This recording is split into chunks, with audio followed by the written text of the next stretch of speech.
प्यारे बच्चों, कैसे हैं आप सभी। आशा करती हूँ सभी ठीक होंगे और दिवाली की खुशियां मना रहे होंगे। बच्चों, दिवाली पर हम एक दूसरे को गिफ्ट देते हैं, मिठाइयां देते हैं, खुशी के दिए जलाते हैं, माँ लक्ष्मी और गणेश भगवान की पूजा करते हैं। लेकिन बच्चों, ये तो जरूरी नहीं है कि हर किसी के पास इतना पैसा हो कि वो अपनी दिवाली पूरी धूमधाम से मना सके। बच्चों, दिवाली की खुशियां हमें मिल बांट कर मनानी चाहिए। हमें ऐसे काम करने चाहिए जिससे कि गरीबों के घर में भी दिवाली मन सके। लेकिन हर कोई तो ऐसा नहीं करता, और जो लोग ऐसा करते हैं बच्चों, भगवान उनकी जरूर मदद करते हैं। चलो बच्चों, आज मैं आपको दिवाली की एक ऐसी कहानी सुनाऊंगी जिसे सुनने के बाद आपको खुद समझ आ जाएगा कि दिवाली का सही मायने में मतलब क्या है। तो शुरू करें कहानी, ध्यान से सुनना। वो दिवाली की रात थी। सारा आसमान दीपों के प्रकाश से चमक रहा था। भगवान शिव, देवी लक्ष्मी, धन के राजा कुबेर, ब्रह्मा विष्णु महेश, राम जी, सीता जी, लक्ष्मण जी और हनुमान जी, सभी देवतागण धरती पर मनाई जा रही दिवाली को देखकर खुश थे। तभी देवी लक्ष्मी ने कहा कि आप सभी देवगण दीपावली के पर्व का आनंद लीजिए। मैं अपने भक्तों के पास पृथ्वी पर जाती हूँ। क्यों नहीं देवी, आप भला अपने भक्तों को आशीर्वाद देने से कहाँ पीछे हटती हैं? मैं अपने साथ भगवान कुबेर जी और भगवान गणेश जी को साथ लेकर जा रही हूँ। देवी लक्ष्मी अपने साथ भगवान गणेश और भगवान कुबेर जी को लेकर पृथ्वी की ओर निकल गई। पृथ्वी पर पहुंचते ही तीनों देवी देवताओं ने अपना अपना रूप बदल लिया ताकि कोई उन्हें पहचान न सके। देवी लक्ष्मी ने एक बुजुर्ग का, जबकि गणेश जी और कुबेर जी ने बच्चों का रूप धारण किया और एक नगरी की ओर चल दिए। चलते चलते देवी लक्ष्मी ने भगवान गणेश जी और भगवान कुबेर से भक्तों की परीक्षा लेने की बात कही। थोड़ी दूर चलने पर उन्होंने देखा कि सारी नगरी में दीपों का उजाला छाया हुआ है। चारों तरफ खुशी का माहौल है, बच्चे पटाखे जला रहे हैं। थोड़ी दूर चलने पर देवी लक्ष्मी को एक घर से आरती की गूंज सुनाई दी। देवी लक्ष्मी उस घर की ओर चल दी। साथ में गणेश जी और कुबेर जी भी थे। घर के पास पहुंचने पर देवी लक्ष्मी जी ने दरवाजा खटखटाया। घर के अंदर से सेठानी निकलकर दरवाजे की ओर चल दी।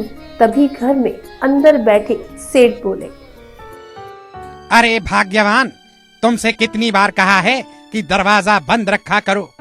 दीपावली का त्योहार है, कोई न कोई भीख मांगने आता रहेगा। अरे, मैंने तो इसलिए दरवाजे खोले थे ताकि देवी लक्ष्मी हमारे घर आ सके। लेकिन ये भिखारी है ना, पकवानों की महक सूंघकर पता नहीं कहां से आ गए। चलो भागो यहाँ से, पता नहीं कहां से आ गए। हमारे पास कोई धन का भंडार थोड़ी है जो तुम जैसे गरीबों में बांटते फिरे। देखा बच्चों, किस तरह से सेठानी ने देवी लक्ष्मी को घर से भिखारी कहकर निकाल दिया। लेकिन वो ये नहीं जानती कि जो बुजुर्ग महिला और दो बच्चे उनसे खाना मांग रहे हैं वो खुद देवी लक्ष्मी है, गणेश जी और कुबेर जी है। अगर आप किसी जरूरतमंद की मदद नहीं करेंगे तो क्या भगवान आपकी मदद करेंगे? कभी नहीं। ऐसे में अब सेठ और सेठानी के साथ क्या होगा, चलिए आगे देखते हैं। घर के बाहर खाना मांगने आई बुजुर्ग महिला को देखकर सेठानी ने जोर से घर का दरवाजा बंद कर दिया। देवी लक्ष्मी जी, गणेश जी और कार्तिकेय जी वहां से हंसते हुए आगे की तरफ चल दिए। थोड़ी दूर चलकर उन्होंने देखा कि एक छोटा बच्चा रो रहा था।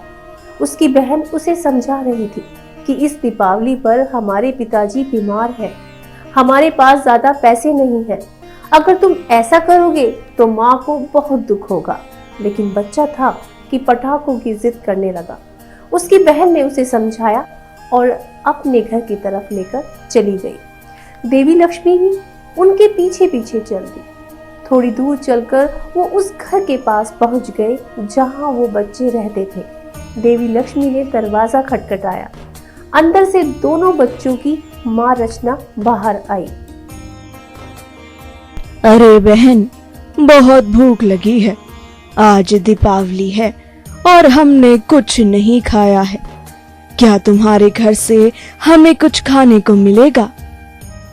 हाँ हाँ, क्यों नहीं, लेकिन माता जी आप अंदर आइए, पहले मैं देवी लक्ष्मी का पूजन कर लूं।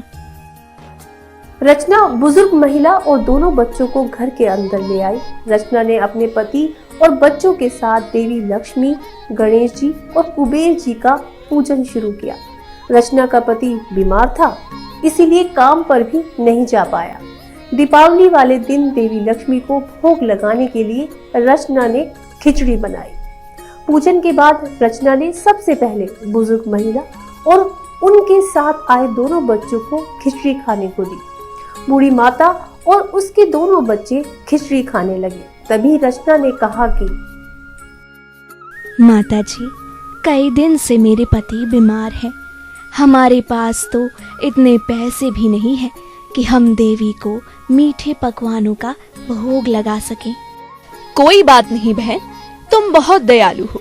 भगवान को अपने भक्तों का प्यार और श्रद्धा ही तो चाहिए। इतना कहने के साथ ही देवी लक्ष्मी, भगवान गणेश और भगवान कुबेर अपने असली रूप में रचना और उसके परिवार के सामने प्रकट हो गए। रचना, तुम्हारी खिचड़ी बहुत ही स्वादिष्ट है। हम तुम्हारी सेवा से बहुत प्रसन्न हैं। हमें तुम्हारा प्रसाद बहुत पसंद आया। देखो, हमारे साथ स्वर्ग के सभी देवता किस तरह से खुश होकर खिचड़ी का स्वाद ले रहे हैं। माँ लक्ष्मी, भगवान गणेश जी और कुबेर जी रचना के व्यवहार से खुश हुए और उन्होंने रचना के सामने स्वर्ण मुद्राओं की वर्षा शुरू कर दी। ढेर सारी सोने की मुद्राएं देकर माँ लक्ष्मी, भगवान गणेश जी और कुबेर जी चले गए। रचना और उसका परिवार बहुत खुश हुआ। रचना के पति ने स्वर्ण मुद्राओं से एक कारोबार शुरू किया और कुछ ही दिनों में उनकी गरीबी भी दूर हो गई। तो बच्चों, कैसी लगी आपको दिवाली की ये कहानी? बच्चों, ये कहानी हमें सीख देती है कि दिवाली की खुशियाँ तब और 4 गुना हो जाती हैं जब हम गरीबों और जरूरतमंदों की मदद करते हैं। ऐसा करने से हर कोई दिवाली मना पाता है। बच्चों, खुशियाँ हमेशा बांटने से बढ़ती है, इसलिए हमेशा ये बात याद रखना कि खुशियों को शेयर करना। ऐसा करने से भगवान भी खुश होते हैं और वो आपकी हमेशा मदद करते हैं। तो बच्चों, अब आप लोग अच्छे से दिवाली मनाइए और हाँ, इस कहानी की सीख को भूलना नहीं। आप सभी को दिवाली की ढेरों शुभकामनाएं।